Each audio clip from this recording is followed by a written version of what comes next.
అందరికీ నమస్కారాలు.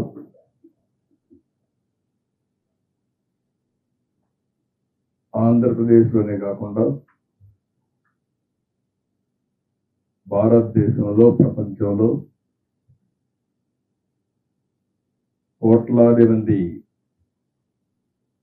హిందూ భక్తులంతా కూడా పవిత్రంగా భావించే మహాపుణ్యక్షేత్రం తిరుమల. 7 కొండల వాడంటే ఒక్కొక్కరు ఒక్కొక్క పేరుతో పిలుచుకుంటున్నారు. ఉత్తర భారతదేశానికి పోతే బాలాజీ అని, తమిళనాడు పోతే పెరుమాళ్ళని అనేక రకాలుగా పిలుచుకుంటూ భక్తులందరికీ ఒక నమ్మకం, ఇష్టమైన దేవుడు, కలియుగ దేవుడు.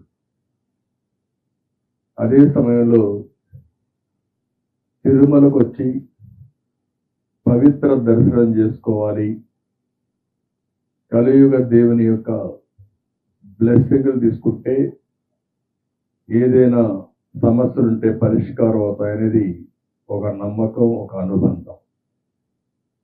అందుకే అలాంటి పవిత్రమైన స్థలాన్ని ఒక విధంగా చెప్పాలంటే ఇప్పటి వరకు వచ్చిన పాలకులు కొంతమంది సమర్థవంతంగా పనిచేయలేకపోయినా నష్టం జరిగే విధంగా ఎవరూ ప్రవర్తించలేదు. పవిత్రత దెబ్బతీసే విధంగా ఎవరు ప్రయత్నించలేదు. ఎన్టీ రామారావు గారు వచ్చినప్పుడు కాంప్లెక్స్, వైకుంఠ కాంప్లెక్స్ 1 కట్టారు. నేను వస్తానే వైకుంఠ 2 కాంప్లెక్స్ కట్టాం. నాకు వెంకటేశ్వర స్వామికి నాకు ఒక ప్రత్యేకమైన అనుబంధం. మా ఊరు నుంచి మా ఇంటి పైన బిల్డింగ్ పైన ఎక్కి చూస్తే మంగాపురం సైడ్ ఉండే నామాలు కనపడొస్తాయి. అది ఎప్పుడు కూడా చిన్నప్పుడు కూడా బ్రహ్మోత్సవ సందర్భాల్లో ఒక్క పొద్దుండి అదే మరి దేవుని దగ్గరికి దర్శనం చేసుకుంటే ఆనవాయితీ. మంగాపురం ద్వారా నడిచిపోయేవాళ్ళం, మళ్ళీ ఆ మెట్లు తిరిగి తిరుపతికి వచ్చి మళ్ళీ తిరిగి వచ్చేవాళ్ళం. అలాంటి ఒక అనుబంధం. అందుకే నేను వస్తానే టెంపుల్ మాస్టర్ ప్లాన్లో భాగంగా అనేక అభివృద్ధి కార్యక్రమాలు చేపట్టాను. మాడ వీధుల అభివృద్ధి కూడా నేను ముఖ్యమంత్రిగా ఉన్నప్పుడే చేశాం. ఎన్టీ రామారావు గారు ఉన్నప్పుడు అన్నదానం పెడితే నేను దానికి అదనంగా ప్రాణదానాన్ని కూడా ప్రవేశపెట్టాం. అన్నదానానికి ఇప్పుడు 2000 కోట్లు కార్పస్ కూడా ఉంది. ఎంతమందికైనా సరే భోజనం ఫ్రీగా పెట్టడమే కాకుండా ఒక పద్ధతి ప్రకారం వచ్చే వడ్డీతోనే సరిపోతా ఉంది. మళ్లీ డబ్బులు కార్పస్ పెరుగుతా ఉంది. అన్నదానంలో కూడా మీరు చూస్తే ప్రాణదానం కూడా కార్పస్ పెరుగుతా ఉంది, రోజు రోజుకు పెరుగుతా ఉంది. ఈ కార్యక్రమాన్ని 2003లో సిమ్స్లో ప్రారంభించాను. ఆ రోజే నేను కొండపైకి వెళ్ళి బ్రహ్మోత్సవ సందర్భంలో దేవునికి పట్టు వస్త్రాలు సమర్పించే సాంప్రదాయం అప్పుడే నా మీద దాడి జరిగింది. అది ఒక మిరాకల్. 24 claymore mines.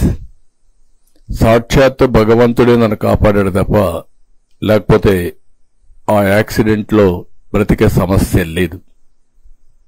అది ఎప్పుడు కూడా నాకు గుర్తుంటుంది.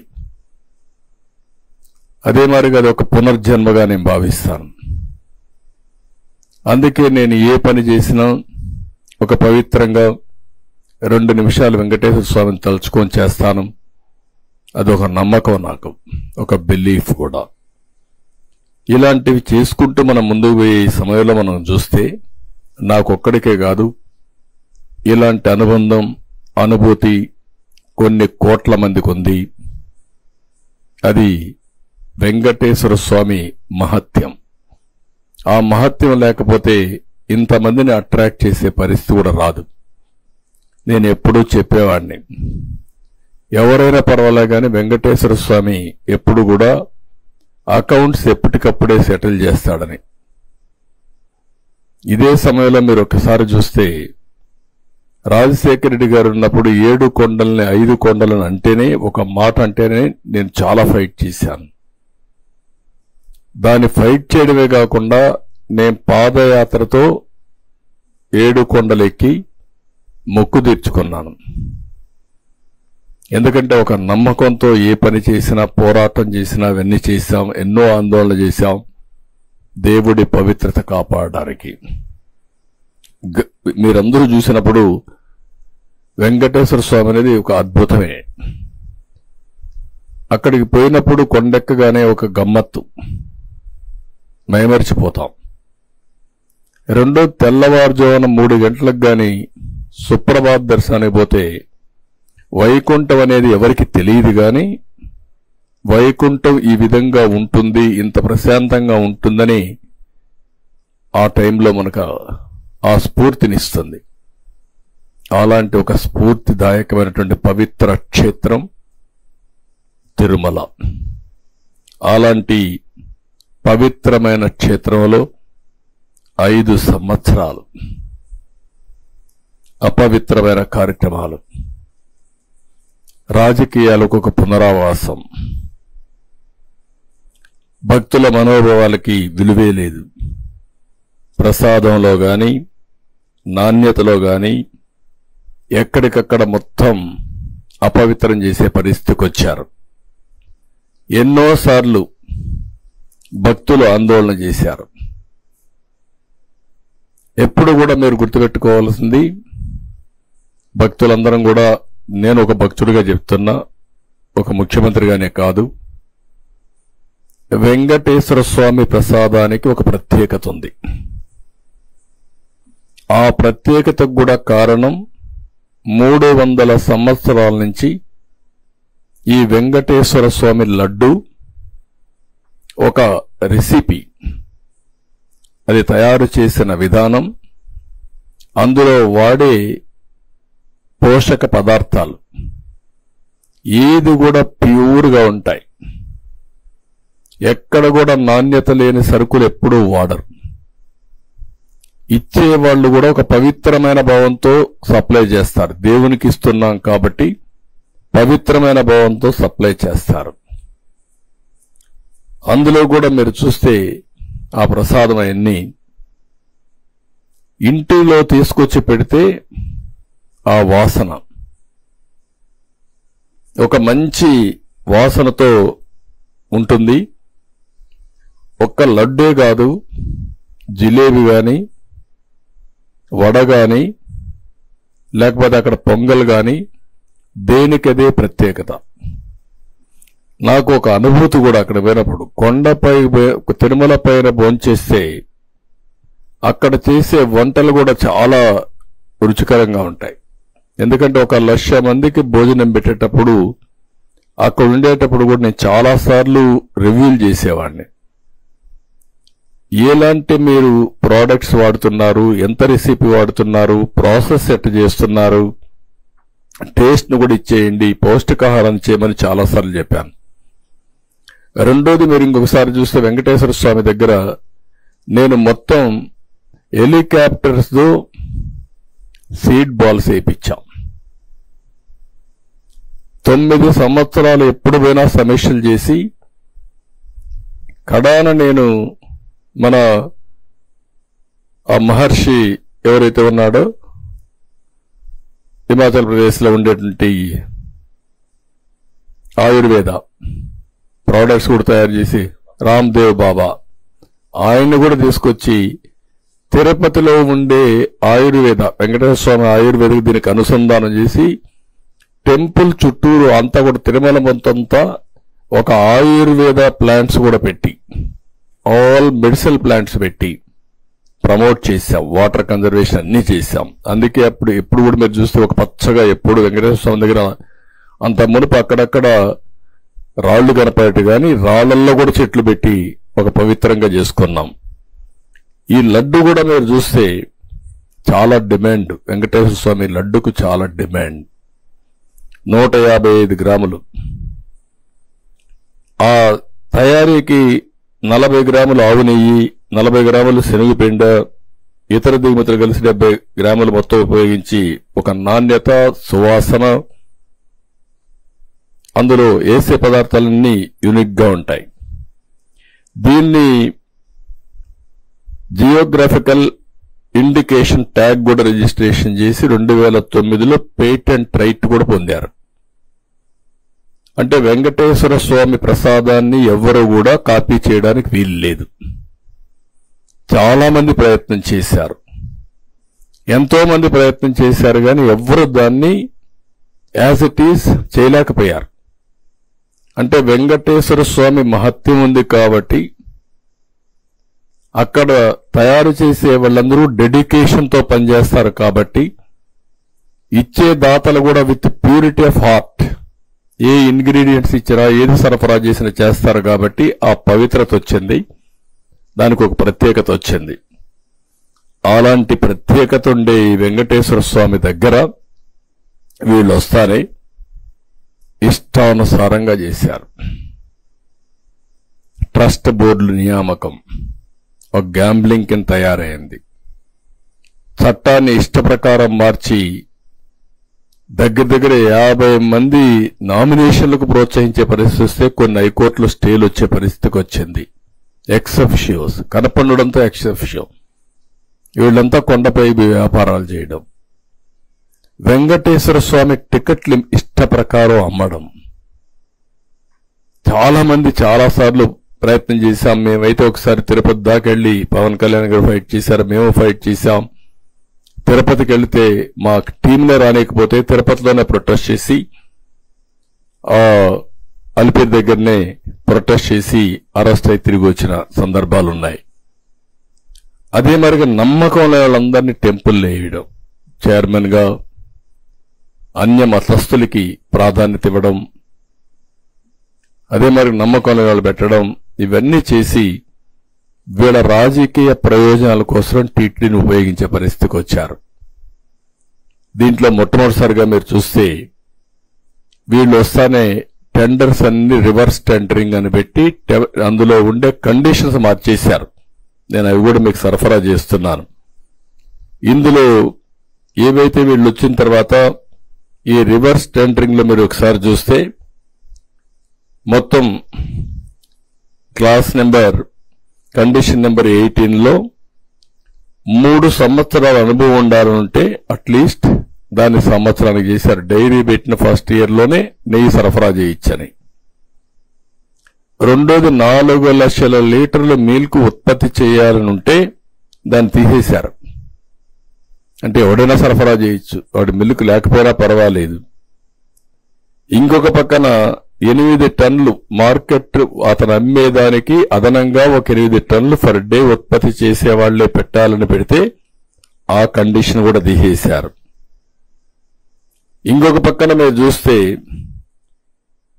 ఏదైతే ఈ 3 ఇయర్స్ పీరియడ్ నేను ఇంతకుముందు చెప్పింది 12 టన్నులు ఉంటే దాన్ని 8 టన్నులు చేశారు. 3 ఇయర్స్ ఉంటే దాన్ని 1 ఇయర్ చేశారు. ఇంకొక పక్క 250 కోట్లు మినిమం టర్న్ ఓవర్ 3 సంవత్సరాల్లో 1 సంవత్సరం ఉండాలి. అలాంటిది 150 కోట్లు తగ్గించారు. వీళ్ళు కొనే ప్రొక్యూర్మెంటే 200 కోట్లు ఉంటుంది. అలాంటి ప్రొక్యూర్మెంట్ ఉంటే దాన్ని 150 కోట్లకు తగ్గించారు. ఇంకొక పక్క రివర్స్ టెండరింగ్ పెట్టి అక్కడి నుంచి వీళ్ళ ఇష్ట ప్రకారం విన్యాసాలు చేసే పరిస్థితికి వచ్చారు. ఆ రివర్స్ టెండరింగ్ వల్ల ఈరోజు మనం ఒకసారి చూస్తే వీళ్ళు చేసిన పనికి కడాన పెద్ద సంస్థలు రాకుండా పోయే పరిస్థితికి వచ్చాయి. కండిషన్స్ అన్ని తీసేసి ఫ్లడ్ గేట్స్ ఓపెన్ చేశారు. ఎవరంటే నాసి రకం సప్లయర్స్ కి, అనుభవం లేని వాళ్ళకి, లేకుంటే వాళ్లకు అసలు డైరీ లేని వాళ్ళకి, ప్రాసెస్ లేని వాళ్ళకి అందరినీ ఓపెన్ చేశారు. దీని ప్రభావం మొన్న జరిగినటువంటి నాసి రకం అడల్టరేటెడ్ నెయ్యి, అందులో కూడా అందరి మనోభావాలు దెబ్బతినే పరిస్థితి వచ్చింది. నేను ఆ రోజు చెప్పిన తర్వాత మీరు ఒకసారి చూస్తే ఇది Mrs AR dairy foods private limited, Tamil Nadu. ఈ టెండర్స్ పిలిచారు, రివర్స్ టెండర్స్ పిలిచారు 12/3/2024. ఇది 10 లక్షల కౌ గీ కోసం పిలిచారు, 10 లక్షల కేజీలు. ఇది 8/5/2024లో టెండర్ ఫైనలైజ్ అయ్యింది. ₹319.80 కేజీ. నేను అడుగుతున్నా, ₹319 ఇప్పుడు పామాయిల్ రావడంలా, డాల్డా రావడంలా. ఆ పరిస్థితిలో మీరు టెండర్ పిలిచి ₹319.80 మీరు టెండర్ కట్టబెట్టారు. అతను 12 జూన్ 2024 నుంచి సప్లై చేయడం మొదలుపెట్టాడు. అవి సప్లై చేసే కార్యక్రమంలో 2 ట్యాంకర్స్ 6/7/24 2, 15/7/24 2 ట్యాంకర్స్ సరిగా లేవని మా వాళ్ళు అనలైజ్ చేశారు. ఈవో ఇక్కడ ఒక విషయం మీకు చెప్పాలి. నేను ముఖ్యమంత్రి అవుతానే, ముఖ్యమంత్రి అయ్యే లోపలనే చీఫ్ సెక్రటరీ లీవ్ పెట్టి వెళ్ళాడు, ఆనాడు ఉండే చీఫ్ సెక్రటరీ. అతను అవుతానే ఇమ్మీడియట్ గా ఇన్ఛార్జ్ చీఫ్ సెక్రటరీని అపాయింట్ చేసుకున్నాం. అది అయిన తర్వాత నేను సీఎం స్వేరింగ్ ఇన్ చేశాను. నా ప్రమాణ స్వీకారం అవుతానే ఫస్ట్ పోస్టింగ్ ప్రైవేట్ సెక్రటరీ, నాకు ప్రిన్సిపల్ సెక్రటరీని అపాయింట్ చేశారు, రవిని. అది అయిన తర్వాత నాకు ఎప్పుడు వెంకటేశ్వర స్వామి పైన ఒక ప్రత్యేకమైన శ్రద్ధ ఉంటుంది. నేను ఏ పోస్టింగ్స్ ఆలోచించలేదు. నేను ఆలోచించి ఉండే వాళ్ళందరిలో ఆలోచించిన తర్వాత ఎవరికి పోస్టింగ్ ఇస్తే ప్రక్షాళన ప్రారంభం అవుతుందని ఆలోచించి ఉండే వాళ్ళల్లో సరైన అభ్యర్థి అని శ్యామలరావు గారిని ఎంపిక చేశాను ఈవోగా. నేను పిలిచి చెప్పాను. అప్పుడు పోర్ట్ఫోలియోస్ కూడా ఇచ్చినట్లేదు.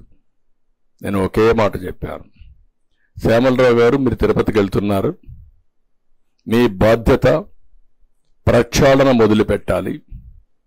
తిరుమల తిరుపతి దేవస్థానంలో అపవిత్రమైన కార్యక్రమాలన్నీ జరిగాయి, అవన్నీ ప్రక్షాళన చేసి మళ్లీ పుణ్యక్షేత్రానికి పూర్వ వైభవం తేవడానికి భగవంతుడు నాకు ఒక ఆదేశం ఇచ్చాడు. నాకిచ్చిన ఆదేశాలని మీకు కూడా ఆదేశం ఇస్తున్నా. ఈ పోస్టింగ్స్ మీ పోస్టింగ్స్ ఇచ్చానంటే ఒక ప్రత్యేకత ఉంది, మీరు గుర్తుపెట్టుకొని వెళ్ళండి అని చెప్పి చాలా క్లియర్ గా బ్రీఫింగ్ ఇచ్చి పంపించాను. అక్కడి నుంచి నేను ఎప్పటికప్పుడు వింటున్నాను. Day by day improvement start అయింది. నేను కూడా ఏ ఆఫీసర్కైనా కొంత టైం ఇవ్వాలి. అందుకే ఆ టైం ఇచ్చినప్పుడు ఇంప్రూవ్మెంట్ వస్తే, ఇందులో అతను చేసిన పని మీరు చూస్తే ఎవరైతే సప్లై చేసే వాళ్ళందరూ సబ్ స్టాండర్డ్ సప్లై చేస్తున్నారు. ఆ సబ్ స్టాండర్డ్ సప్లై చేస్తే గట్టిగా పిలిచి అందరికీ వార్నింగ్ ఇచ్చాడు. అప్పటికే క్యాంటీన్ పోయాడు, భోంచేశాడు, కొన్ని కార్యక్రమాలు చేశాడు. దానివల్ల కొద్దిగా ఇంప్రూవ్ అయింది. నేను కూడా ఆయన స్ట్రెంగ్తన్ చేయడానికి కొంతమంది అధికారులు ఇచ్చాం, అన్నీ చేశాం. ఇది అయిన తర్వాత ఎప్పుడైతే చెప్పినా కూడా వినలేదు. ఇక్కడ కూడా మీకుండే టెస్ట్లు కూడా అడల్ట్రేషన్కి ఎలాంటి టెస్ట్ టీటీడీ లేదు. ఒక నమ్మకం, ఒక పవిత్రతో ఇంతవరకు జరిగింది. భయము, భక్తి రెండు ఉన్నాయి. కాబట్టి భయం ఉంది దేవుడంటే అభిమానం, భక్తి ఉంది. కాబట్టి ఎవ్వరు కూడా అక్కడ తప్పుడు పనులు చేయకుండా సిస్టమేటిక్ గా చేసుకుంటూ వచ్చారు. అందుకే ఎక్కడ కూడా నాణ్యతా ప్రమాణాలు దెబ్బతినకుండా ముందుకు పోయే పరిస్థితి వచ్చింది. ఈ 5 ఏళ్లలో వచ్చే కొందికి లడ్డంతా కూడా మీరు చూసుంటారు. సెల్ఫ్ లైఫ్ ఎక్కువ ఉండే లడ్డు ఈ మధ్యకాలంలో 3 రోజుల్లో చెడిపోవడం, చెడు వాసన రావడం, అదే మాదిరిగా గుమగుమలాడవలసినటువంటి ఆ లడ్డు ఆ షేపు కూడా కేవలంగా ఏదో పాసిపోయినట్టు లైట్ కలర్లో కనపడడం. నేను పోయినప్పుడు నాకు కొన్ని రోజులు నేను సీఎం అయినప్పుడు కూడా ముందు సీఎం కంటే ముందు పోతే చాలా కోపం కూడా వచ్చేది. అది తినాలంటే చాలా బాధ వేసేది. ఏంటి ఇవన్నీ మారిగా అయిపోయినాయని. కానీ దిగమింగుకున్నా. నేనేమన్నా మాట్లాడితే కావాలని అక్కస్తో మాట్లాడుతున్నారని చెప్పి అంటారనే ఉద్దేశం దిగమింగుకొని గమనున్నాను. అలాంటిది మీరు చూస్తే ఇక్కడికి వచ్చినప్పుడు 4 ట్యాంకర్స్, అప్పటికే 4 ట్యాంకర్స్ వచ్చేసాయి, దాన్ని వాడారు. 4 ట్యాంకర్స్ వచ్చాయి. 4 ట్యాంకర్స్ చెప్పినా ఎనలేదు కాబట్టి అక్కడి నుంచి ఈయనకుండే అధికారం ఉపయోగించుకొని ఎన్డీడీబీ ల్యాబ్కు పంపించాడు. ఎన్డీడీబీ ల్యాబ్కు పంపిస్తే అది 16/7/2024, 23/7/2024 రిపోర్ట్స్ బ్యాక్ వచ్చాయి. ఆ రిపోర్ట్స్ బ్యాక్ వస్తే ఆ రిపోర్ట్స్ ని బేస్ చేసుకొని అతను యాక్షన్స్ మొదలుపెట్టాడు. ఆ రిపోర్ట్స్ మీకు అందరికీ ఇచ్చాం. ఇది ఎన్డీడీబీ ఇచ్చిన రిపోర్ట్, నేను ఇచ్చిన రిపోర్ట్ కాదు, మా గవర్నమెంట్ తయారు చేసిన రిపోర్ట్ కాదు. ఇది నాణ్యత లేదనేది ప్రసాదం టేస్ట్ చేసిన ప్రతి ఒక్కరూ చెప్పగలుగుతారు. ఎందుకు నాణ్యత లేదు అనేది ఇంతవరకు ఎవరు ఎస్టాబ్లిష్ చేయని ఫ్యాక్టర్. ఈఓ కూడా చెప్పాడు, మీరు మార్చుకోండి అని చెప్పాడు. కొంతమంది కొంత ఇంప్రూవ్మెంట్ చూపించారు. దానివల్ల నాణ్యత కొంత పెరిగింది, భక్తుల్లో సాటిస్ఫాక్షన్ పెరిగింది. కానీ పూర్తిగా సాటిస్ఫాక్షన్ వచ్చిందా లేదా ఇంకా టెస్ట్ చేసుకోవాలి ఇంప్రూవ్మెంట్లో. ఎవరైతే ఈ కంపెనీ ఉందో వినకపోతే అది నబార్డ్ ల్యాబ్ పంపించారు NABL అక్రిడిషన్ కోసం. వీళ్ళ దగ్గర అది కూడా లేదు. దానికి కూడా 75 లక్షలే అవుతుంది. అది కూడా లేదు. అది పెట్టుకోవాల్సింది పెట్టుకోలేకపోయారు. అది పంపించినప్పుడు వాళ్ళు ఇచ్చినటువంటి షాకింగ్ రిపోర్ట్ ఇది.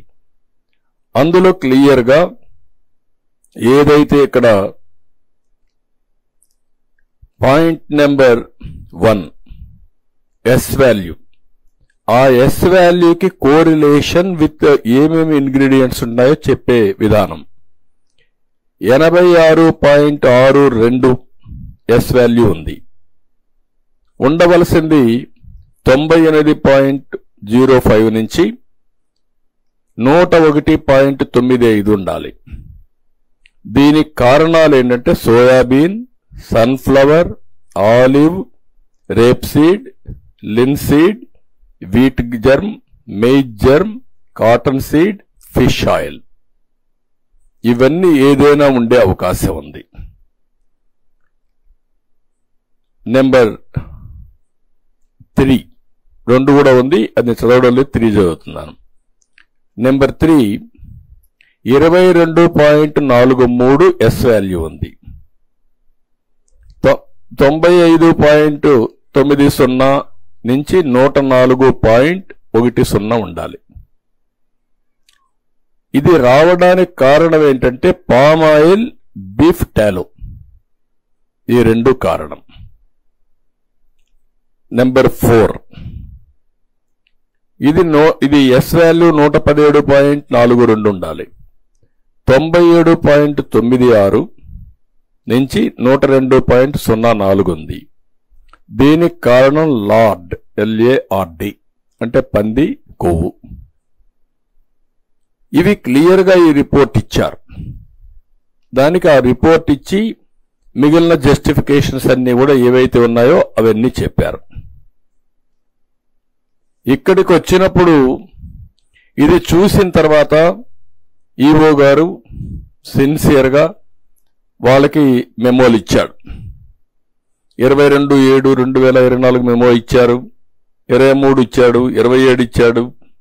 వాళ్ళకు రిప్లై ఇచ్చారు, మళ్ళా సెకండ్ మళ్ళా పంపించాడు. ఇవి సీరియస్ గా అతను చేయాల్సిందంతా పెనాల్టీ ఒక 5% వేయడం, వాళ్ళని బ్లాక్ లిస్ట్ లో పెట్టడం, ఇవన్నీ చేసి అబ్జెక్షన్స్ అన్ని వాళ్ళు చేసినట్టు కూడా మళ్ళా పంపించి ఆ రిపోర్ట్ పెండింగ్ ఉంది. అంటే వాళ్ళపైన యాక్షన్స్ అని చేసుకుంటున్నాడు. రెండోది ఒక ఎక్స్పర్ట్ కమిటీ వేశాడు. ఎక్స్పర్ట్ కమిటీ వేసి ఎవరైతే కొంతమందిని ఈ ఫీల్డ్ లో బాగా సురేంద్రనాథ్ అని dairy expert and former principal and scientist NDRI Bengaluru, Vijayabhaskar dairy expert Hyderabad, Swarnalatha senior assistant professor, Mahadevan IIM Bengaluru, వీళ్ళందరితో ఒక కమిటీ వేసి కమిటీ రికమెండేషన్లు తెప్పించి దానిపైన యాక్షన్ స్టార్ట్ చేశాడు. ఇవన్నీ యాక్షన్ స్టార్ట్ చేసిన తర్వాత వాళ్ళు ఇచ్చిన రిపోర్ట్ బేస్ చేసుకుని మళ్ళా టెండర్స్ పిలిచాడు. 7/8/2024 10 లక్షల టన్ను కేజీలకి టెండర్లు పిలిచాడు. 4 డైరీస్ పార్టిసిపేట్ చేశాయి. అందులో మెసెస్ alpha milk food private limited, Hathras New Delhi L1, రెండోది MS Karnataka cooperative milk products and federation limited Bengaluru L2. వీళ్ళు రెండు కూడా 475.20 కోట్ చేశారు కేజీ. వాళ్లకు 65-35% ఈ వర్కులు అలాట్ చేశాడు. ఇప్పుడు అది ఫోర్స్ లో ఉంది. మళ్ళీ ఇప్పుడు ఇంకో టెండర్ పిలిచి 26/9/24కి డేట్ పెట్టి 20 లక్షల కేజీల కోసం 800 కిలోమీటర్ల డిస్టెన్స్ పెట్టి ఒకటి పిలిచారు. అది వర్కౌట్ అవుతా ఉంది. NDDB ముందుకొచ్చారు, ఈ ల్యాబ్ కూడా మేము పెడతామని. ఇది జరిగినటువంటి వాస్తవాలు. ఇక్కడికి వచ్చినప్పుడు ఇవన్నీ కూడా జరిగితే ఈరోజు నేనై ఇనిషియేషన్ చేయలేదు, నేను ప్రక్షాళన చేయమన్నాను. ప్రక్షాళన చేస్తే ఎన్ని రావాలనో అన్ని విషయాలు బయటపడే పరిస్థితి వచ్చింది. భగవంతుడి యొక్క మహత్యం అనుకోవచ్చు, ఏదనుకోవచ్చు, ఇది కూడా వచ్చింది. ఇప్పుడు వచ్చినప్పుడు ఒక రాజకీయ పార్టీ ప్రవర్తించవలసిన తీరు, ఈరోజు ప్రపంచంలో ఉండే హిందూ మనోభావాలు దెబ్బతిన్నాయి. ఆ రిపోర్టు బయట రాకుండా దాచిపెడితే అక్కడ ఈఓ గాని మిగిలిన వాళ్ళు గాని రేపు ఎప్పుడన్నా బయట వస్తే మనోభావాలు ఏ విధంగా ఉంటాయి? ఆ రిపోర్ట్ వస్తే మీరు స్పందించి చేసిన తప్పుని క్షమాపణ కోరి, మీరు కనీసం బుద్ధి జ్ఞానం ఉంటే, మనోభావాలపైన గౌరవం ఉంటే, మీరు చేసినది తప్పు క్షమించరాని నేరం. ఇప్పుడే కాదు, చరిత్రలో ఎప్పుడూ క్షమించరాని నేరం ఇది. ఇది చరిత్రలో మిగిలిపోతుంది. తప్పుడు పని చేసినప్పుడు మీరు చాలాసార్లు చూసాం. పోలవరం రివర్స్ టెండరింగ్ అన్నారు. ఏమైంది? ఏం ఆదా చేశారు మీరు? మొత్తం ఈరోజు 6 ఏళ్లు వెనక్కి వెళ్ళిపోయే పరిస్థితికి వచ్చింది. మళ్ళా ఎదురుదాడి చేసేస్తున్నారు. దీంట్లో కూడా మీరు చేసి తప్పుడు పని చేసి మళ్ళా ఎదురుదాడి చేసే, అంటే మీరు చేసిన తప్పని మీరు చేసింది రైట్ అని సర్టిఫికెట్ వల్ల, అంటే మీరు బాబాయిని చంపి వేరే వాళ్ళ పైన పెడితే నేను యాక్సెప్ట్ చేయాలనా? వెంకటేశ్వర స్వామికి అపచారం చేసి మళ్ళా మీరు ఎదురుదాడి చేస్తే, లేకుంటే ఆ రిపోర్ట్ని తారుమారు చేసి మీకు నేను సహకరించాలనా? అంటే ఏమనుకుంటున్నారు మీరు? నిన్నటి నుంచి చూస్తున్న ఒక్కొక్కరి స్టేట్మెంట్లు కడుపు రగిలిపోతుంది, గుండె తరక్కుపోతుంది, ఆవేశం వస్తుంది. ప్రతి ఒక్కరికి సెంటిమెంట్ ఉంటాయి. మీకు నమ్మకం లేకపోవచ్చు. నమ్మకం లేకపోతే మీరు దూరంగా ఉండండి. నేను ఎప్పుడు కూడా ఒకటే చేశాను, ముఖ్యమంత్రిగా ఉన్నంత వరకు మత సామరస్యాన్ని కాపాడడం నా బాధ్యత. రెండోది, నేను నచ్చిన దేవుడికి పూజ చేసుకోవడం నా కర్తవ్యం. అట్లని చెప్పి వేరే మతాలను ఎప్పుడు కూడా నేను ద్వేషించడం గాని అపచారం చేయలేదు. ఒకసారి చర్చలపైన దాడులు జరిగితే నేనే ఇన్వెస్టిగేషన్కి వెళ్ళాను. మెదక్, తాడేపల్లిగూడెం రెండు కూడా చాలా స్టబన్గా యాక్ట్ చేసి మళ్ళా అలాంటి సంఘటనలు పునరావృతం కాకుండా చేశాను. మత సామరస్యాన్ని కాపాడాం. ఇప్పుడు మీరు చేసింది ఇన్ని చేసి ఇష్టానుసారంగా బాధ్యతారహితంగా భక్తుల మనోభావాలు దెబ్బతినే విధంగా చేసిన అపచారాలన్నీ కప్పిపుచ్చుకుంటూ ఎదురుదాడి చేస్తే తప్పు ఒప్పైపోతుందని, అపచారం ప్రజలు మర్చిపోతారని, లేకుంటే వేరే వాళ్ళపైన మీరేదో నెపం చేస్తే ఇవన్నీ జరిగిపోతాయనే పరిస్థితికి మీరు వచ్చారంటే ఎక్కడికి పోతున్నారని అడుగుతున్నా. ఏంటి మీ ధైర్యం? ఏమనుకుంటున్నారు మీరు? ఇంత అపచారం చేసిన తర్వాత కూడా ఇప్పటికి కూడా మీలో ఒక్క మాట రిపెంటెన్సీ రాలేదంటే మిమ్మల్ని ఏమనాలి? మిమ్మల్ని ఏ విధంగా ట్రీట్ చేయాలి? ప్రజలు ఏ భాషలో చెప్పాలి? ఇంకా ఏ విధంగా వాళ్ళు రియాక్ట్ కావాలి? ఇప్పటికే మనోభావాలన్నీ దెబ్బతిని ఒక్కొక్కరు ఎమోషన్లు కుంగిపోయే పరిస్థితికి వచ్చారు. నిన్న పవన్ కళ్యాణ్ గారు కూడా ఈరోజు ఏది జరిగిన అపచారానికి ఆయన ప్రాయశ్చిత్త యజ్ఞం చేసే పరిస్థితికి వచ్చాడు. ఎవరి పాటికి వాళ్ళు ఏంటి జరిగింది, ఏంటి అన్యాయం అంటే మళ్ళా నువ్వు ఎక్కిలు చేస్తున్నావు అంటే నీకెవడిచ్చాడు ఈ అధికారం ఈ రాష్ట్రంలో? అసలు మీరు మనిషి పుట్టుకని అడుగుతున్నా. మీ ప్రవర్తన చూస్తే ఏదన్నా లెక్కలేదా మీకు?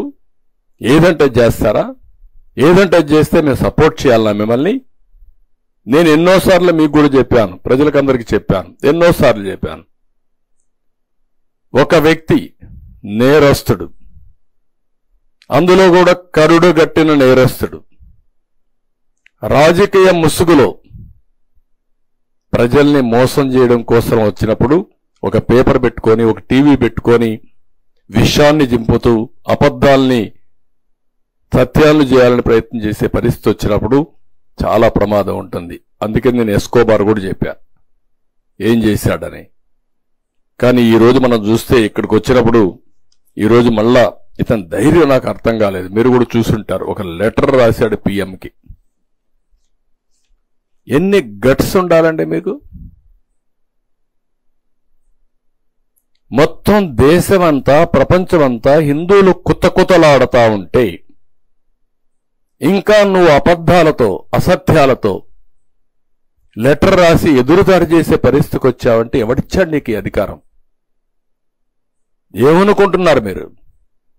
అందుకే ఇక్కడ చూస్తే ఏమంటాడు ఇక్కడ, ఎవడైనా సరే ఒక ముఖ్యమంత్రిగా, the board of trustees consist of strong devotees of eminence from the divorce background and those recommended by union ministers and chief ministers of other states as well. This has been the practice for several decades. It is noteworthy that some of the current members of the TTD board are also affiliated to the BJP as well. Board members ఏం చేస్తారండి? ఎవరినేసావు నువ్వు ఈవోని? ఏ service అయినా ఎక్కడి నుంచి వచ్చాడు? మీరందరూ ఒకటి గుర్తుపెట్టుకోవాలి, వెంకటేశ్వర స్వామి దగ్గర హిందూ సాంప్రదాయ ప్రకారం ఇంట్లో ఎవరైనా చనిపోతే 1 year వెళ్ళం, అది అపచారం. మా తండ్రి చనిపోయాడు, నేను సీఎంగా ఉన్నా, వెళ్ళలేదు 1 year. నేను బ్రహ్మోత్సవానికి కూడా పోయినట్లేదు ఆ సంవత్సరం. దట్ ఈజ్ మై ఆచారం. కొడుకు చనిపోతే 12వ రోజు వస్తావా నువ్వు? అపవిత్రం కాదా? నీకు కాకపోవచ్చు, దేవునికి. అది ఒక ఆచారం. మీరు ఎప్పుడు కూడా గుర్తుపెట్టుకోవాల్సింది, సోనియా గాంధీ వచ్చి అఫిడవిట్ ఇచ్చారు, నాకు దేవుని పైన నమ్మకం, దర్శనం చేసుకుంటానని. Abdul Kalam president of India ఒక అఫిడవిట్ ఇచ్చాడు, నేను వెంకటేశ్వర స్వామి పైన నమ్మకం ఉంటుంది, నేను దర్శనం చేసుకుంటాను. వాళ్ళకంటే గొప్పోళ్ళ మీరు? ఎందుకు ఇవ్వలేదండి? ప్రతి ఒక్క దేవాలయానికి కొన్ని ఇవి ఉంటాయి, సాంప్రదాయాలు ఉంటాయి, కొన్ని ట్రెడిషన్స్, ఆచారాలు ఉంటాయి. ఒక ఇంట్లో మనం పూజ చేయాలంటే, వెంకటేశ్వర స్వామికి ఇంట్లో పూజ చేయాలంటే సాంప్రదాయ ప్రకారం అన్ని విధాలా ప్రక్షాళన చేసిన తర్వాతనే, పవిత్రంగా అయిన తర్వాతనే చేస్తాం. అలాంటిది వెంకటేశ్వర స్వామి దేవాలయంలో ఇలాంటి అపవిత్రమైన కార్యక్రమాలు ఏంటని నేను అడుగుతున్నాను. ఇలాంటి అపవిత్రమైన కార్యక్రమాలు చేసి మళ్ళా ఎదురుదాడి, ఎవరైతే టీటీడీ ఈఓ మాట్లాడుతున్నాడు, ఎక్స్-ఈఓ, టీటీడీ బోర్డు చైర్మన్, ఒక పక్క ఆయన భార్య బైబిల్ పట్టుకొని తిరుగుతూ ఉంటుంది, ఎక్కడ చూసినా ఫోటోలు వస్తున్నాయి. ఈయన మాట్లాడతాడు, మళ్ళీ ఎదురుదాడి చేస్తాడు. నీకు నమ్మకం లేకపోతే రావద్దు, అది వేరే విషయం. నువ్వు లేకపోతే లేరా ఇక్కడ?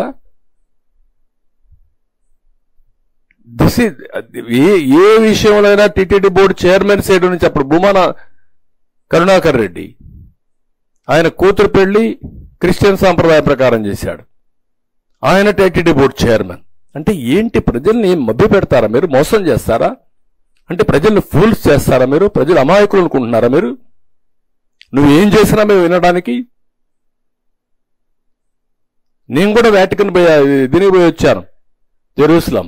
అక్కడ సాంప్రదాయాలు పాటించా, చూడడానికి పోయాను, వచ్చాను. నాకు నమ్మకం అది, పోయి వచ్చాను ఇంతవరకే. నువ్వు వెళ్ళు.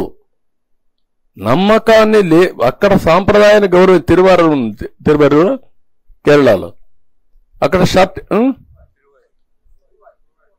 గురువాయూరు కాదు, తిరువాయూరు అనుకుంటది, కేరళ గురువాయూరు. అక్కడికి పోయినప్పుడు షర్ట్ లేకుండా వెళ్ళాలి.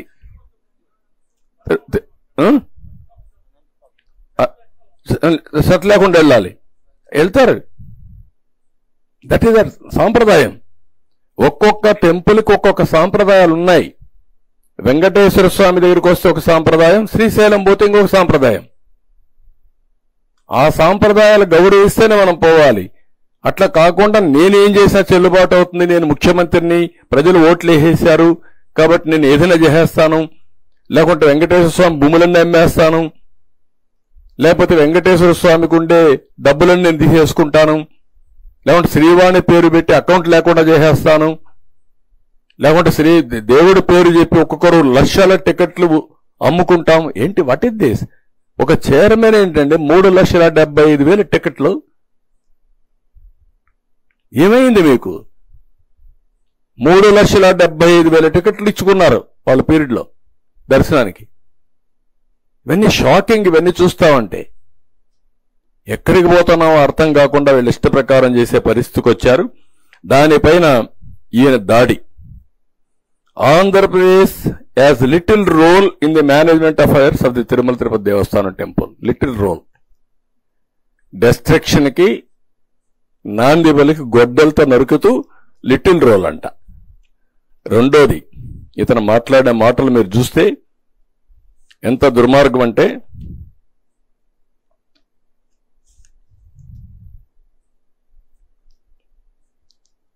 To summarise the process, the tanker containing ghee that reaches the temple should be accompanied by a certification as to the purity of the ghee and quality of the product from agencies that are accredited by the NABL. Further, at the temple, 3 samples are obtained from every tanker, and the same are tested, and only after the 3 samples passes the test would the ghee be allowed to be put to use. అంటే అతను ఏం justification చేస్తున్నాడంటే మొత్తం టెస్ట్లన్నీ అయిపోయినాయని. అక్కడ adulteration test చేయలేదు. Adulteration test లేకుండా adulteration test ఎట్లా చేస్తారండి మీరు? అందులో మీరు చూస్తే అక్కడ చేసేది ట్యాంకర్ ద్వారా వచ్చినప్పుడు ఆవు నెయ్యితో పాటు తేమ, బీట్రో రిఫ్రాక్టోమీటర్ రీడింగ్, కొవ్వు ఆమ్లం, ఆర్ఎం విలువ, బౌడైన్ పరీక్ష, మినరల్ ఆయిల్ కోసం పరీక్ష, అదనపు రంగు కలిపారా, melting point, rancidity, milk fat, Polenske వంటి ప్రాథమిక అంశాలు మాత్రం చేస్తారు. అడల్ట్రేషన్ చేయాలంటే NABL అక్రిడిషనే ఉండాలి. ఆ ల్యాబ్కి వెళ్ళాలి. ఆ టెస్ట్ లేదు. అలాంటి టెస్ట్ జరిగిన దాఖలాలే లేవు. వీళ్ళు సింపుల్ టెస్టులు చేసి ఆ సింపుల్ టెస్టుల ప్రకారం 18 ట్యాంకర్లు రిజెక్ట్ చేసామని పెట్టే పరిస్థితికి వచ్చారు. టెండర్ కండిషన్ ప్రకారం NABL అక్రిడిషన్ ల్యాబ్ కల్తీ ఉందా లేదా అనేది టెస్ట్ చేయాలి. ఎప్పుడూ చేయాల.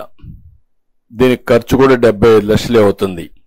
కనీసం ఆ 75 లక్షల రూపాయలు కూడా ఖర్చు పెట్టలేకపోయారు. అది వేరే విషయం. ఒకప్పుడు నమ్మకం ఏం జరిగింది, ఇప్పుడు నమ్మకం కూడా లేకుండా ఇవన్నీ జరిగే పరిస్థితికి వచ్చాయి. ఇంగిత జ్ఞానం ఉండే ఎవడైనా సరే ఈఓగా వేసిన వ్యక్తి గాని, మేనేజ్మెంట్ గాని, ముఖ్యమంత్రికి గాని 319 రూపాయలకు నెయ్యి వస్తుందండి. రివర్స్ టెండరింగ్ పెడతారా అండి? మీకు ఉండే కండిషన్ తీసేస్తారండి మీరు? అసలు పాలే అవసరం లేదు. 4 లక్షల లీటర్లు మిల్క్ మినిమం ఆపరేట్ చేయాలి. ఆపరేట్ చేస్తే అందులో వచ్చే గీ గాని బయట చేసింది గాని మొత్తమైన కొంతవరకు ఉపయోగపడుతుందని పెడితే 4 లక్షల లీటర్లు అవసరం లేని పెడతారండి మీరు? 250 కోట్ల రూపాయలు టర్నోవర్ అవసరం లేని పెడతారండి మీరు? 3 ఏళ్లలో 1 ఇయర్ సరిపోతుందని పెట్టే పరిస్థితికి వచ్చారు. 3 ఏళ్లలో 1 ఇయర్ 250 అంటే 3 ఏళ్లలో 1 సంవత్సరం 150 కోట్లను పెట్టే పరిస్థితికి వచ్చారు. 12 టన్నులు అంతమంది పెడితే దాన్ని 8 టన్స్ తగ్గించేసే పరిస్థితి. అసలు అన్ని కండిషన్స్ డైల్యూట్ చేసేసి ఈరోజు మొత్తం ఈ వ్యవస్థని భ్రష్టు పట్టే పరిస్థితి వచ్చి మళ్ళా దాన్ని సింపుల్ గా చేసి 18 సార్లు వీళ్ళు మేము రిజెక్ట్ చేసేసాం. With such robust procedure and practices in place, it is impossible for adulteration ghee to pass through and be used in the preparation of prasadam. అంటే సర్టిఫికెట్ ఇచ్చేసావు అంటే జస్టిఫికేషన్ కూడా అడ్డదారిన ఇష్టానుసారంగా చేస్తూ అక్కడ మాట్లాడుతూ నా మీద ఇక్కడ కూడా విషయం చెప్పే పరిస్థితికి వచ్చాడు. అక్కడ అంటాడు, the way in which mister Naidu acted was in a manner totally divide of social responsibility. Just as during several instances, tankers were rejected both during the previous Telugudesam and YSR regime. The most dishonest manner at a political party meeting evidencing his political intent is nothing short of a crime. నేను నేరం చేశాను, తప్పు చేశాను పట్టుకోవడానికి. ఎక్కడికి పోతున్నారో నాకైతే అర్థం కావడం లేదు. అదే సమయంలో ఇంకొక పక్కన చూస్తే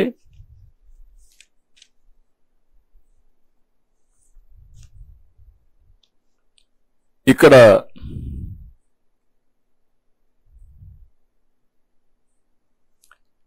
జస్టిఫికేషన్ చేసుకుంటున్నాడు. ఆ జస్టిఫికేషన్ ఈ పేరా అంతా మీరు 5వ పేర చదివితే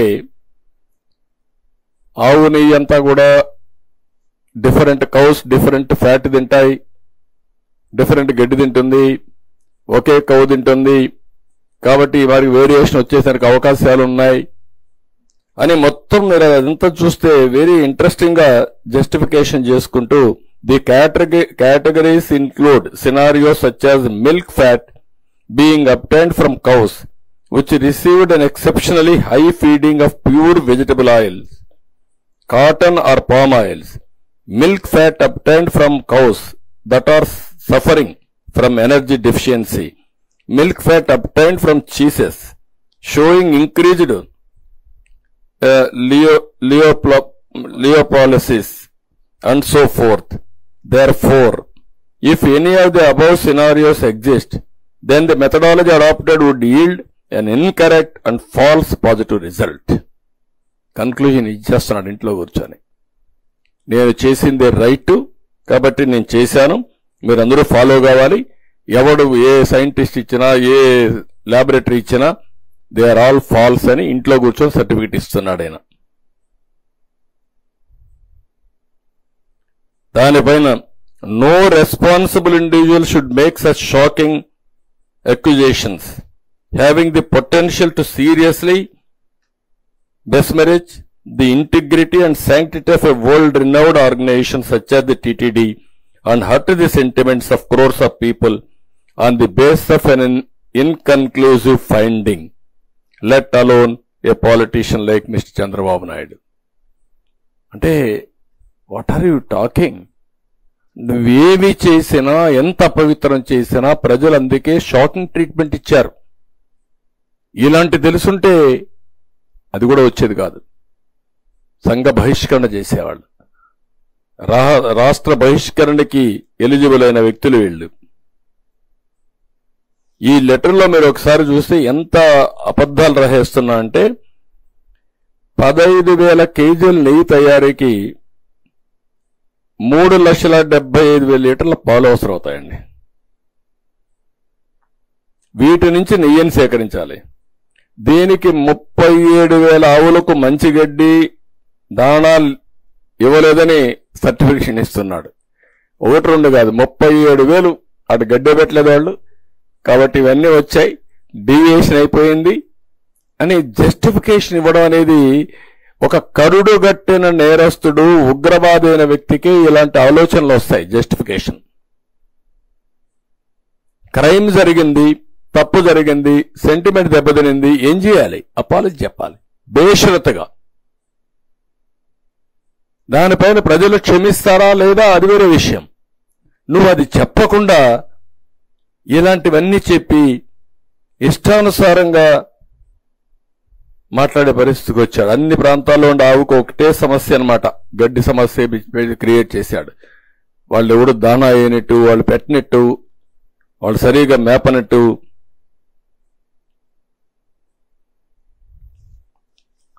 ఇది కాకుండా ఇంకొక పక్కన మనం చూస్తా ఉంటే ఇవన్నీ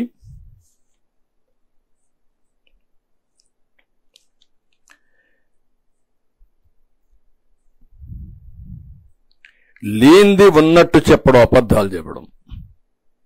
ఇక్కడ 6వ పేజీలో మీరు చూస్తే ఒకసారి, the testing labs have been strengthen. The TTD has associated with CFTRI, Central Food Technology Research Institute, to strengthen the testing process. Further, the TTD has initiated so and so measures. అంటే CFTRI అసలు ఏమీ లేదు. మన వాళ్ళు food టెక్నాలజీకి CFTRIలో పనిచేసిన ఒక వ్యక్తి రిటైర్ అయితే అతను తీసుకొని టెస్టింగ్ పెట్టుకున్నారు. వాళ్ళతో అసోసియేషన్ పెట్టుకొని మేము పనిచేస్తున్నామని తప్పుడు చెప్పే పని. అంటే ఒక ప్రధానమంత్రికి రాసే లెటరు బాధ్యత లేకుండా రాయడం, రాసి ఇష్టానుసారంగా మాట్లాడే పరిస్థితికి వచ్చారు. ఇంకొక పక్కన మీరు చూస్తే ఎంత టూ మచ్ అంటే, ఈ పేరా చూసినప్పుడు, Sir, I would like to point out another issue that exposes the insincere and callous attitude of Mr. Naidu. From the facts that we have made public, it appears that samples from a ghee tanker that had reached Tirumala 12th July 24 had appeared to be questionable quality and could not pass the 3 tests on examination, and samples of the same were sent to the NDDB Calf laboratory on 17th July 24, and the findings of the analysis were reported on 23rd July 24. It is crucial to note that the ghee allegedly adulterated was rejected and not allowed to enter the premises of the TTD. ముందు వచ్చిన 4 ట్యాంకర్లు ఎక్కడ పోయినాయండి? ఎవడు వాడాడు? అంటే అబద్ధాలు చెప్పడానికి కూడా హద్దే లేకుండా మహాడేస్తున్నాడు. ఒక ప్రధానమంత్రికి రాస్తున్నావు, ఒక బాధ్యత కలిగిన ప్రధానమంత్రి, నువ్వు ఒక ఎమ్మెల్యేవి, ఒక మాజీ ముఖ్యమంత్రివి, బాధ్యత లేదండి? రాసేటప్పుడు 4 ట్యాంకర్లు వచ్చాయి, 4 ట్యాంకర్లు చెప్పారు, చెప్పినా వినలేదు, డౌట్ వచ్చింది, NDDB పంపించారు, NAL అక్రిడిషన్ చేశారు, చేసిన తర్వాత ఎస్టాబ్లిష్ చేశారని చెప్పినా మళ్ళా ఇది మాట్లాడే పరిస్థితికి వచ్చాడు. However mister Naidu acting with total disregard to strong religious sentiments. నాకు రిలీజియస్ సెంటిమెంట్ లేదు, ఈయనకు రిలీజియస్ సెంటిమెంట్ ఉంది. రాముడు తల తీసేస్తే నేను అక్కడ ఏం జరిగిందో కనుక్కొని ప్రొటెస్ట్ చేద్దామని వెళితే రామతీర్థం నా మీద కేసులు పెట్టి పోనీయకుండా చేశారు. అలాంటి దుర్మార్గమైన కార్యక్రమాలు మీరు చేసి దేవుళ్లపైన దాడులు చేసి అడ్డొచ్చిన వాళ్ళపైన కేసులు పెట్టి ఇష్ట ప్రకారం చేసే పరిస్థితికి వచ్చారు. ఇక్కడ ఇంకోటి రాస్తాడు నా మీద. The inaction of Mister Naidu for the period of 2 months conveys that he did not believe that the ghee was adulterated physically with animal fat, and the finding of questionable quality was made in the process of routine checks as per the protocol. Totally confused. ఈ letter చదివితే అతనే ఎన్నో contradictions రాసుకునే పరిస్థితికి వచ్చి therefore the allegation made by Mr. Naidu is purely an irresponsible statement and blatant lie made to the people political needs, political ends. అంటే ఏ విధంగా మాట్లాడుతున్నాడు ఒక పద్ధతి లేకుండా అనేదానికి ఇవన్నీ ఉదాహరణలు. ఫైనల్ గా మీరు ఒకసారి చూస్తే ఇతని బిహేవియర్ చూస్తే నా మీద ప్రధానమంత్రి రాసిన దాంట్లో, sir mister Naidu A pathological and habitual liar has stopped so low, stooped so low as to seriously hurt the beliefs of crores of people purely for political object. నాకేం పొలిటికల్ ఆబ్జెక్ట్ అండి? 93% గెలిపించారు, అందరం గెలిచాం, 100 రోజులు కూడా కాలేదు.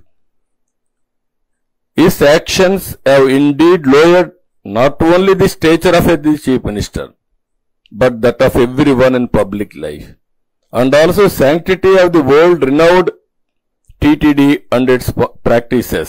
Sir, the entire country looks to you at this crucial juncture.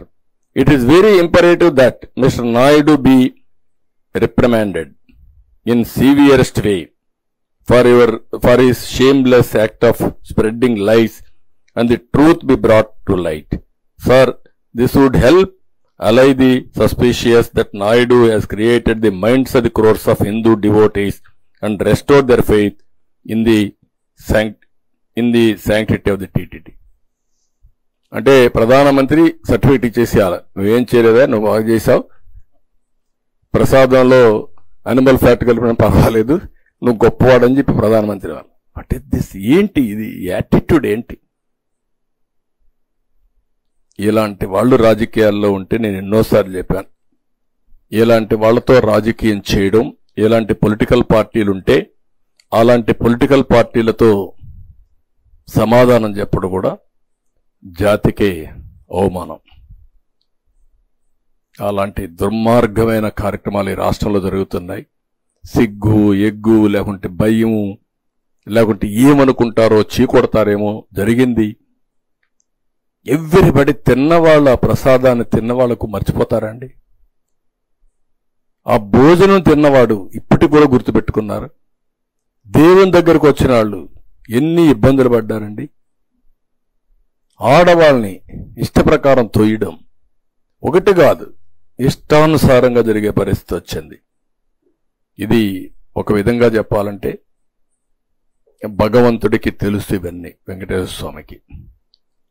ఆయన కాపాడుకోగలుగుతాడు. ఆయన పవిత్రతను ఎవ్వడూ మలినం చేయలేడు. మనం మలినం చేస్తున్నామనుకుంటే ఆ మలినం చేయాలనే ప్రయత్నం చేసే ఎవరైనా సరే పనిష్మెంట్ తీసుకోవాల్సిందే. దాంట్లో నాకు ఏం సెకండ్ థాట్స్ లేదు. కానీ ఒక ప్రభుత్వ అధినేతగా ఒక ప్రభుత్వం చేయవలసిన బాధ్యత అది వెంకటేశ్వర స్వామి మా దగ్గర చేపిస్తున్నాడు. అందుకనే 2 రోజులు నేను అన్ని స్టడీ చేశాను. ఈఓ దగ్గర నుంచి రిపోర్ట్ తెప్పించాం. 3-4 టైమ్స్ మేము మీటింగ్లు పెట్టుకున్నాం. నేను కేంద్రంలో ఉండే మంత్రులుగానే వాళ్ళతో కూడా మాట్లాడాను. అదే సమయంలో ఇక్కడుండే మిత్రపక్షాలతో మాట్లాడాను. అటు మిత్రుడు పవన్ కళ్యాణ్ గారితో, బీజేపీ రాష్ట్ర పార్టీ అధ్యక్షుడు పురంధేశ్వరితో ఇద్దరితో మాట్లాడాను. మాట్లాడినాక ఒక కన్క్లూషన్కి వచ్చాం. ఈ యొక్క టెంపుల్ యొక్క పవిత్రత కాపాడడం మా అందరి బాధ్యత. ఎలాంటి లోటు రానియమని దేవుని పైన నమ్మకం ఉండే ప్రతి ఒక్క భక్తులకి హామీ ఇస్తున్నాం. జరిగిన అపచారానికి, అపవిత్రతకి మేమందరం మీ విధంగానే బాధపడుతున్నాం, క్షోభ అనుభవిస్తున్నాం. కానీ ఎలాంటి చిన్న నిర్లక్ష్యం లేకుండా దీన్ని టోటల్గా ప్రక్షాళన చేసి మళ్లీ పవిత్రతను కాపాడి మళ్లీ ఆ దేవుడికి పూర్వ వైభవం తేవడానికి, మనం పూర్వ వైభవం తేవడానికి కాదు, ఆయనే ఆ పూర్వ వైభవం కాపాడుకుంటాడు. మన వంతు మనమందరం కూడా నిమిత్త మాత్రులుగా ఏం చేయాలనో అది చేయాల్సిన అవసరం ఉంది. ఇప్పటికే టీటీడీ 2 పార్ట్లు ఇక్కడ. టీటీడీ ఇప్పటికే ఒక ఆగస్టు 15న అంటే బ్రహ్మోత్సవాలకు మునిపే ఒక పవిత్ర యాగం చేస్తారు. తెలుసో తెలియకో ఎక్కడైనా తప్పులు జరుగుంటే ఆ తప్పులన్నీ క్షమించమని భగవంతుని కోరుకుంటూ ఆ యాగం చేస్తారు. 3 days చేస్తారు. ఆ యాగం చేశారు. అప్పటికే ఏవైతే ఏఆర్ కంపెనీ నుంచి, నేను చెప్పిన కంపెనీ నుంచి వచ్చినటువంటి గీ వచ్చింది, వాడేశారు. అది వారు చెప్పింది నాకు మార్నింగ్. అది వాడిన తర్వాత ఇవి శాంపుల్స్ పంపించారు, కంట్రోల్ చేశారు. కానీ ఇది వచ్చింది కాబట్టి నిన్న ఆగమ సలహా మండలి మీటింగ్ పెట్టుకున్నారు. చాలా సుదీర్ఘంగా చర్చించారు.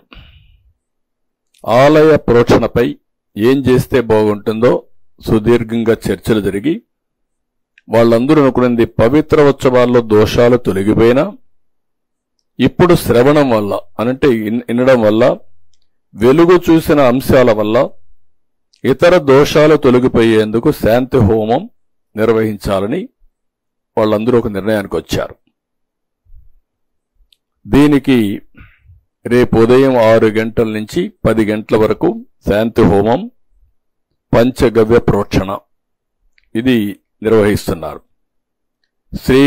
శ్రీవారి ఆలయంలో బంగారు బావి వద్ద గల యాగశాలలో శాంతి హోమం ఒక పూట నిర్వహిస్తూ వాస్తు పంచగవ్య ప్రోక్షణ చేపట్టి గోవు పాలు, గోమూత్రం, గోవు నెయ్యి, గోవు పెరుగు, గోవు పేడతో ఆరాధన చేసి ఆలయంలో అక్కడుండే దీంతో పాటు ఇతర ప్రాంతాల్లో ప్రోక్షణ గావిస్తే శుద్ధి అవుతుందని ఆగమ సలహా మండలి నిర్ణయించారు.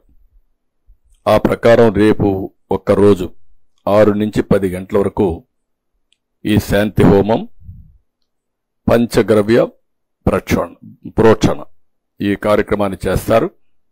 అదే మరిగా అన్ని టెంపుల్స్ లో కూడా ఎండోమెంట్స్ మినిస్టర్ గారు ఇక్కడే ఉన్నారు. ఒక సాంప్రదాయం ప్రకారం, వాళ్ళ ఆగమ శాస్త్రం ప్రకారం ఆ టెంపుల్స్ లో కూడా ఎప్పటికప్పుడు ఎలాంటి యాగాలు చేస్తారు. ఒకవేళ ఎవరైనా గాని అక్కడ కూడా చేయకపోయి ఉంటే అవన్నీ కూడా చేసి పవిత్రతను కాపాడే విధంగా అన్ని టెంపుల్స్ లో చేయమంటున్నాం. అన్ని టెంపుల్స్ లో కూడా ఒకసారి వెరిఫై చేసుకుని మనం వాడే ముడి సరుకులన్నీ కరెక్ట్ గా ఉన్నాయా లేదా చూసుకొని అన్ని చర్యలు తీసుకోవాలని చెప్పి మినిస్టర్ గారికి నిన్న మొన్న ఆదేశాలు ఇచ్చాం. ఆయన కూడా వర్కౌట్ చేస్తున్నాడు. ఆయన వర్కౌట్ చేసి అన్ని టెంపుల్స్ కూడా ఈ సాంప్రదాయాలు కంప్లీట్ చేస్తాం. రెండోది, ఒక ఐజీ స్థాయి ఆఫీసర్ ఆధ్వర్యంలో ఐజీ అండ్ అబౌవ్ ఒక సిట్ వేస్తాం, స్పెషల్ ఇన్వెస్టిగేషన్ టీం. ఈ స్పెషల్ ఇన్వెస్టిగేషన్ టీం మొత్తం ఇవన్నీ కూడా దర్యాప్తు చేసి కారణాలు, జరిగిన అపవిత్రం, మిస్యూజ్ ఆఫ్ పవర్ ఇవన్నీ కూడా అనలైజ్ చేసి గవర్నమెంట్కి ఒక రిపోర్ట్ ఇస్తారు. దానిపైన గవర్నమెంట్ చాలా కఠినంగా యాక్షన్ తీసుకొని తద్వారా భవిష్యత్తులో ఇలాంటి జరగకుండా ఏమేం చేయాలనో అవన్నీ చేస్తాం. There is no compromise. ఎవ్వరు కూడా ప్రజల మనోభావాలతో ఆడుకోవడానికి ఎవ్వరికీ రైట్ లేదు. ప్రతి ఒక్క టెంపుల్కి, ప్రతి ఒక్క దేవాలయానికి కొన్ని ఆచారాలున్నాయి, సాంప్రదాయాలున్నాయి. అవన్నీ గౌరవించే బాధ్యత మనకందరికీ ఉంది. ఎవరైనా గౌరవించకపోతే పగడ్బందీ చట్టం ద్వారా మళ్లీ దీన్ని తీసుకొస్తాం. అదే మరి చేసిన తప్పుల్ని పనిష్ చేస్తూనే భవిష్యత్తులో పునరావృతం కాకుండా ఏం చేయాలో అవన్నీ చేయడం కోసం ముందుకెళ్తాం. ఇంకొక పక్కన ఏ ప్రార్థనా మందిరాల్లో గాని ఒక మతమని కాదు, అక్కడంతా కూడా ఆ మతం వాళ్లే ఉండాలి. ఆ మతం వాళ్లే మేనేజ్మెంట్ మీద ఉండాలి. ఆ మతం మీద నమ్మకం ఉండేవాళ్లే ఆ మేనేజ్మెంట్ ఇష్యూస్ అన్ని హ్యాండిల్ చేయాలి. అందులో నేరస్తులు గాని సంఘ విద్రోహ శక్తులు గాని అలాంటి లేకుండా వెరిఫై చేసుకుంటాం మేనేజ్మెంట్ బోర్డులు వేసేటప్పుడు. ఇవన్నీ కూడా తీసుకొచ్చి సాంప్రదాయాలకు అనుగుణంగా ఇవన్నీ తీసుకొస్తాం. అదే సమయంలో అక్కడ పనిచేసే వాళ్ళ దగ్గర నుంచి మేనేజ్మెంట్స్ దగ్గర నుంచి అన్ని జాగ్రత్తలు తీసుకుంటాం. ఒక దేవాలయాలే కాదు, మసీదులు గాని, ప్రార్థనాలయాలు, మీ చర్చెస్ గాని అన్ని దిక్కల ఇది పాటిస్తాం. అందరం కూడా మత సామరస్యాన్ని కాపాడుకోవాలి. వేరే మతస్థులకు అనవసరంగా ఇబ్బందులు కలిగించే విధంగా ఎవ్వరూ ప్రొవోక్ చేయడానికి వీల్లేదు. అది కూడా తీసుకొస్తాం. అవసరమైతే ఒక ప్రత్యేకమైన చట్టాన్ని తీసుకొస్తాం, దాన్ని అమలు చేస్తాం. అదే మరిగా అన్ని దేవాలయాల్లో నేను ఇంత మునిపే చెప్పాను, ఈ ప్రోషణ శుద్ధి కార్యక్రమాలు చేస్తారని అవి కూడా చేస్తారు. ఇంకొక పక్కన మొత్తం దేవాలయాల నిర్వహణపై ఇప్పటికే ఆగమ శాస్త్ర ప్రకారం పనిచేస్తారు. వాళ్ళకు ఒక్కొక్క టెంపుల్కు కొన్ని శాస్త్రాలు ఉంటాయి. వైష్ణవ టెంపుల్స్ ఒక పద్ధతి ఉంటుంది, అదే మరిగా శైవ టెంపుల్స్ ఇంకో విధంగా ఉంటుంది. అవన్నీ కూడా వర్కౌట్ చేస్తారు. ఇవన్నీ ఒక కమిటీ వేసి, అడ్మినిస్ట్రేషన్, ఆగమ శాస్త్రం తెలిసిన వాళ్ళతో కమిటీ వేసి ఇప్పుడు జరిగేటి కరెక్ట్ గా జరుగుతున్నాయో చూసుకుంటూనే దీనిపైన స్టాండర్డ్ ఆపరేషన్ ప్రొసీజర్స్ తయారు చేసి మళ్ళా ఒకసారి అప్డేట్ చేసుకుని ఇది తూచా తప్పకుండా అమలు చేయడానికి భద్రత గాని, ఇంకొక పక్కన అక్కడ ఉండే సాంప్రదాయాలు గాని ఇవన్నీ చేయడానికి ముందుకు తీసుకెళ్తాం. అందులో వైదిక, ధార్మిక, ఆగమ పండితులు కూడా ఉంటారు. వీళ్ళందరూ కూర్చొని ఆ టెంపుల్ టెంపుల్కి ఒక విధి ఉంటుంది కాబట్టి అన్ని టెంపుల్స్ పరిగణలో తీసుకొని రిపోర్ట్ ఇస్తారు, దాన్ని అమలు చేస్తాం. అదేవిధంగా ఇంకో పక్కన అన్ని టెంపుల్స్ లో కూడా మహిళల్ని గౌరవించే విధంగా ఏం చేయాలో దాన్ని కూడా ప్రత్యేకమైన శ్రద్ధ పెడతాం. ఆ గౌరవించే విధంగా అవసరమైతే ప్రత్యేకమైన క్యూలా ఏమేం చేయగలుగుతాం ఆ కొండే పరిస్థితులు దాంట్లో కూడా కమిటీకి ఇచ్చి అవి కూడా రికమెండేషన్లు ఇవ్వమంటాం. ఒక ప్రత్యేకమైన గుర్తింపు, గౌరవం మహిళలు కూడా ఇచ్చే విధంగా కొన్ని యాక్షన్లు తీసుకుంటాం.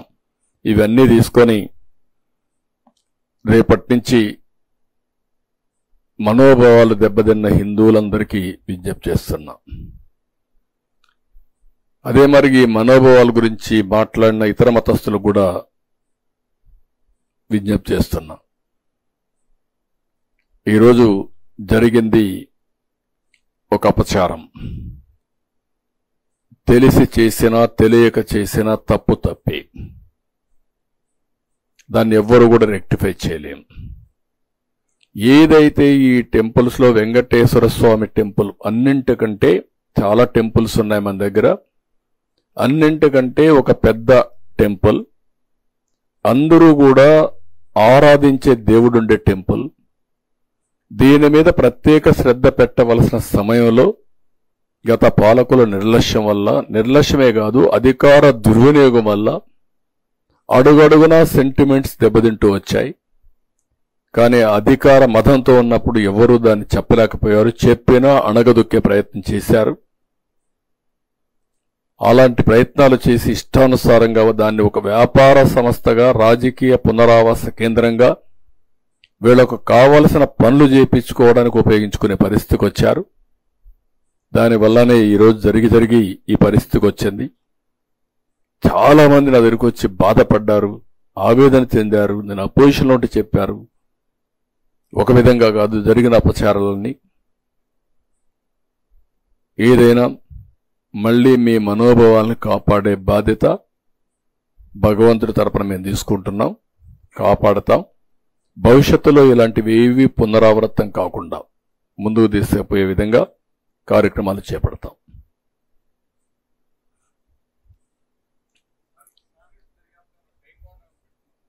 వర్కౌట్ చేస్తాం. అన్ని కూడా దాని టైం చూసుకొని టర్మ్స్ అండ్ కండిషన్లో విల్ పుట్ ఇట్.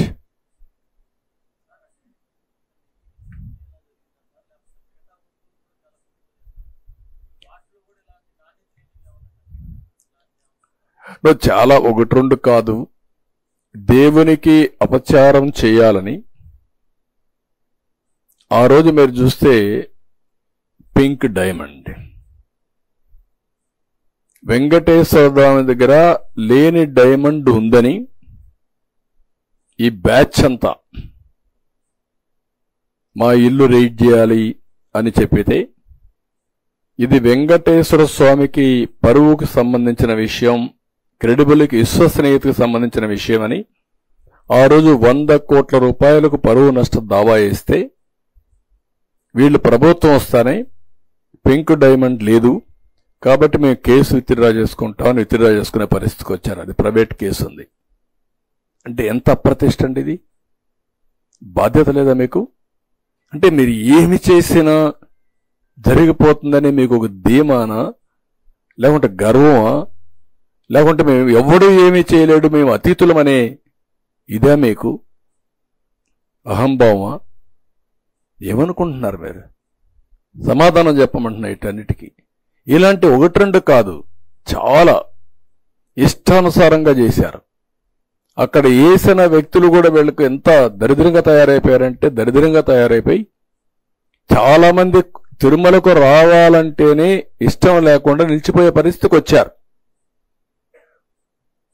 దేవుని మీద ఇష్టం ఉంది కానీ అక్కడ పోతే ఈ అపవిత్రం చూడలేము, భరించలేమని రావడం మానేసి ఇంట్లోనే దేవునికి పూజ చేసుకునే పరిస్థితికి వచ్చారు. అలాంటి పరిస్థితులు క్రియేట్ చేశారు. అవన్నీ ఇప్పుడు చక్కదిద్దాం. ఒక పద్ధతి ప్రకారం మేనేజ్మెంట్ ఉంటుంది. అన్ని కార్యక్రమాలు కూడా నిర్వహిస్తాం అదే పందాలు.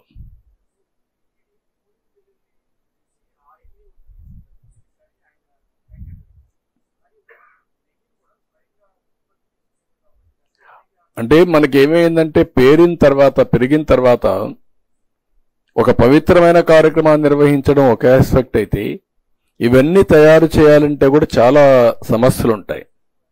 దశల వారీగా చేసినప్పుడు మళ్ళీ మెయింటైన్ చేయాలి కదా.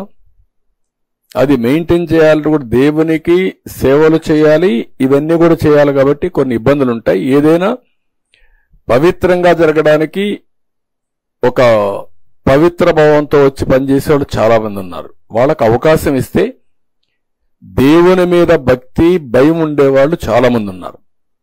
వాళ్ళు సేవ చేయడానికి సిద్ధంగా ఉన్నారు. నేనున్నప్పుడు ఒకటి పెట్టాను, మీరు గుర్తుపెట్టుకోవాలి. పుట్టపర్తి సాయిబాబా దగ్గరికి డాక్టర్స్ వస్తారు. 15 రోజులు, 1 నెల హాస్పిటల్లో పనిచేసి ఆయన దర్శనం చేసుకొని వెళ్తారు. అదే మాదిరిగా వెంకటేశ్వర స్వామి దగ్గరికి వచ్చేవాళ్ళు తిరుపతిలో సిమ్స్ లో పనిచేసి ఒక 15 డేస్ అక్కడి నుంచి దేవుని దర్శనం చేసుకుపోతే ప్రజాసేవ దేవుని సేవ 2 అవుతాయని, మాధవ సేవ మానవ సేవ 2 అవుతాయని పెట్టాం. అలాంటివి చేయడానికి సిద్ధంగా ఉన్నారు ప్రజలు. మీరు ఒకసారి చూస్తే అక్కడ వాలంటీర్స్ చూసుంటారు మీరు. ఆ వాలంటీర్స్ రాష్ట్రం మొత్తం పోటీ ఉంది. దేవుని దగ్గర దేవుని సేవలో ఆ పేరు కూడా ఇది ఉంది. వెంకటేశ్వర స్వామికి సేవ చేసే వాళ్ళందరి పేర్లు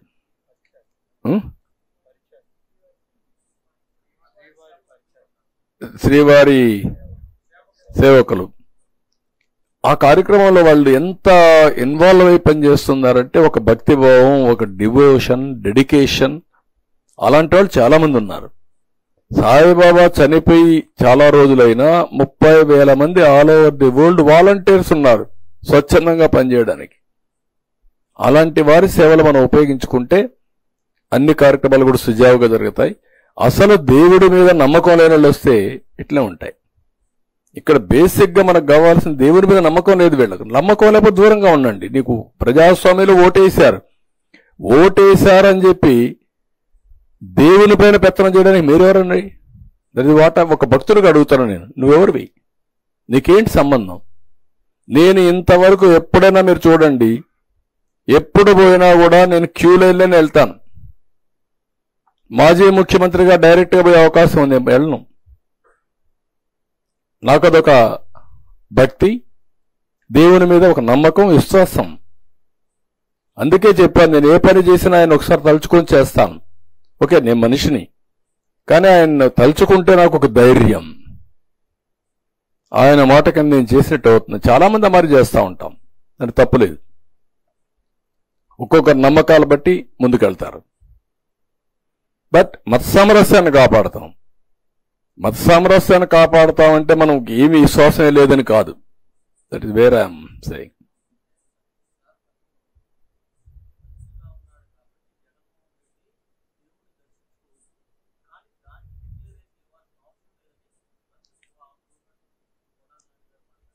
అంటే నేనేమంటానంటే, ఆయన దేవుణ్ణి దర్శించుకోవచ్చు. దేవుడి మీద నమ్మకం ఉందా లేదా అనేది ఇంపార్టెంట్. నమ్మకం ఉందని డిక్లరేషన్ నాకు కాదు, సాంప్రదాయ ప్రకారం ఎండోమెంట్కి ఏమన్నా, ట్రస్టీకి ఏమంటున్నాం. ట్రస్టీకి కూడా నీకు బాధ్యత లేదా? ఆ సాంప్రదాయాలను గౌరవించకపోతే నువ్వెందుకు పోవాలి? నీకు అధికారం ఇచ్చింది ముఖ్యమంత్రిగా అధికారం ఇచ్చారు, కానీ సాంప్రదాయాలకు విరుద్ధంగా పనిచేయమని మీకు అధికారం ఇవ్వలేదు. You must know that. అది అడిగితే బూతులు తిట్టారు. ఇంకా ఏ ఎక్స్టెంట్కి పోయారంటే, ఏంటయా హనుమాన్కి చేయి నరికేస్తే ఏమైంది? బొమ్మే కదా. బొమ్మ అండి హనుమాన్, వెంకటేశ్వర బొమ్మ అండి. రాములు వారి తల తీసేస్తే ఏముంది? ఇంకో విగ్రహం పెట్టుకోవచ్చు కదా. ఎందుకు వీళ్ళంతా వారు చేస్తున్నారంటే మీకు అంతా ఇదండి. ఏ టెంపుల్ అయినా మనోభావాలు లేవండి. రథాలు పోతే, ఆ కొండ సింహాలు పోతే ఏముంది, ఇంకోటి చేయించుకో. ఆ రథం కాలిపోతే ఏమైంది, కాలిపోయింది, తేనెటీగలు వచ్చాయి. అంటే అంత రెక్లెస్ సమాధానాలు. ఈ పోర్ట్లో అగ్ని ప్రమాదం జరిగితే జరిగింది, ఏం జరగదా? ఇవి నిర్లక్ష్యంగా ప్రవర్తించిన తీరు ఈరోజు సెంటిమెంట్స్ ని దెబ్బతీసే పరిస్థితి వచ్చింది. సెంటిమెంట్సే కాదు, అందరి మనోభావాలు బాగా దెబ్బతినే పరిస్థితికి వచ్చింది. That is where we're today. అందుకే నేను ఈ బాధపడుతూ చెప్తున్నా, ప్రతి ఒక్కరూ కూడా మనం భగవంతుడిని క్షమాపణ కోరాల్సిన అవసరం ఉంది. మనం అందరం ఉండి భగవంతుడికి అపచారం జరగకుండా కాపాడలేకపోయామనేది, మనందరం నివారించలేకపోయామనేది క్షమాపణ కోరుకోవాల్సిన అవసరం ఉంది. ఇంకా భగవంతుడే చూసుకుంటాడు, అది వేరే విషయం. కానీ మనందరి బాధ్యత, ప్రతి ఒక్కరూ ఎవరైనా సరే ఆయన పైన నమ్మకం ఉండే ప్రతి ఒక్క వ్యక్తి క్షమాపణ కోరుకోవాల్సిన. ఇంకా ఇలాంటి వాళ్ళు ఉండి ఎదురుదాడి చేసే వాళ్ళు ఉన్నారంటే ఇంకా భగవంతుడే దానికి సాక్షి. నేను వెరీ క్లియర్ అన్నట్టు. ఏ మతమైనా సరే, ఎవరైనా సరే, దాని తప్పులేదు. నీకు ఏ నమ్మకుంటే అది చేసుకో, నేను ఎప్పుడు కాదన్నా. కానీ ఇలాంటి దౌర్జన్యాలు చేసి, ఎదురుదాడులు చేసి, ఇష్టానుసారంగా అబద్ధాలు చెప్పి, అబద్ధాలని నిజాలుగా నమ్మించాలని ప్రయత్నం చేయడం స్వామి ద్రోహం. I'm very clear. Thank you.